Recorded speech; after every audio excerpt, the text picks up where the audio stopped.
Bismillahirrahmanirrahim. Assalamualaikum warahmatullahi wabarakatuh. Sebelumnya, izin memperkenalkan diri. Nama saya Mutiara Sri Fauzani. Saya berasal dari kelas MJ502. Saya berasal dari program studi PJJ Manajemen S1. Tujuan saya membuat video ini, saya ingin menuntaskan ujian akhir semester 5 saya dengan mata kuliah Manajemen Risiko yang akan ditujukan kepada Bapak Joko Suharyanto, SEMMCPOD. Baik, di sini saya membuat pembahasan yang berjudul sektor bisnis yang terdampak startup, risiko budaya organisasi, dan konflik karyawan. Dari pembahasan tersebut, risiko sumber daya manusia atau SDM merupakan tantangan signifikan dalam dunia bisnis di Indonesia saat ini. Berbagai sektor menghadapi permasalahan terkait kualitas dan ketersediaan SDM, budaya organisasi, serta konflik antar karyawan. Untuk mengatasi hal ini, penerapan manajemen risiko yang efektif menjadi krusial. Kemudian, di sini ada identifikasi sektor bisnis yang terdampak. Sektor perbankan digital mengalami kesulitan dalam mencari talenta digital yang sesuai.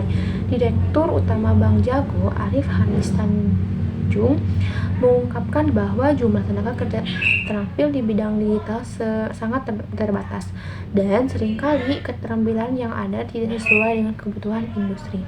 Selain itu, sektor perbankan tradisional juga menghadapi tantangan dalam merekrut generasi milenial dan Gen Z. Rudia S. Aturida, Sekretaris Perusahaan Bank Mandiri Taspen, menyatakan bahwa membangun daya tarik bagi generasi muda untuk berkontribusi di Indonesia perbankan menjadi salah satu tantangan utama. Kemudian, risiko budaya organisasi dan konflik karyawan. Budaya organisasi yang tidak selaras dapat memicu konflik antar karyawan. Penelitian menunjukkan bahwa komunikasi terbuka dan kolaborasi lintas tim sangat penting dalam mencegah konflik dan meningkatkan kinerja karyawan.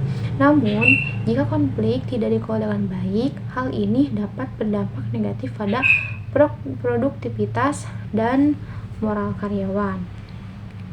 Lanjut, di sini ada analisa manajemen risiko SDM. Yang pertama, identifikasi risiko. Mengidentifikasi kekurangan SDM terampil di sektor tertentu seperti perbankan digital serta potensi konflik yang timbul akibat budaya organisasi yang kurang mendukung. Yang kedua, ada penilaian risiko. Menilai dampak dari kekurangan SDM dan konflik karyawan terhadap operasional dan produktivitas perusahaan. Misalnya, downtime operasional pusat yang dapat disebabkan oleh kurangnya keterampilan SDM dapat mencapai 73%. Kemudian yang ketiga, ada mitigasi risiko. Mengembangkan strategi untuk mengatasi risiko tersebut seperti pelatihan dan pengembangan karyawan, serta membangun budaya organisasi yang inklusif dan kolaboratif. Kemudian ada strategi mitigasi risiko. Yang pertama, pelatihan dan pengembangan. Perusahaan perlu menginvestasikan dalam program pelatihan untuk meningkatkan keterampilan karyawan, khususnya di bidang digital.